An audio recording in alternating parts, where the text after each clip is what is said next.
Greater Hyderabad పరిధిలో పోలీసులు తీవ్ర ఆంక్షలు విధించారు.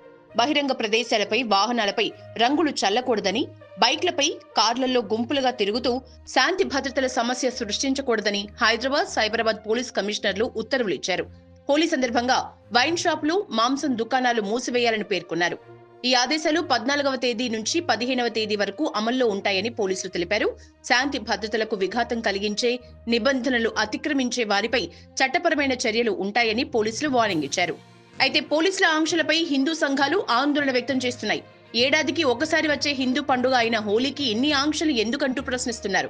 సాధారణంగా ఏటా గ్రేటర్ హైదరాబాద్ పరిధిలో హోలీ వేడుకలు ఘనంగా జరుగుతూ ఉంటాయి. ముఖ్యంగా నెక్లెస్ రోడ్ తో పాటు గ్రేటర్ వ్యాప్తంగా పలుచోట్ల ఏర్పాటు చేసే హోలీ ప్రత్యేక కార్యక్రమాల్లో రంగులు చల్లుకుంటూ నగరవాసులు ఫుల్ జోష్ తో సందడి చేస్తారు. మ్యూజిక్, మస్తీ, రెయిన్ డాన్స్లు కలర్ఫుల్ గా సాగుతూ ఉంటాయి. అయితే ఈసారి పోలీసుల ఆంక్షల నేపథ్యంలో కొంత ఆందోళన నెలకొన్న పరిస్థితి కనిపిస్తోంది.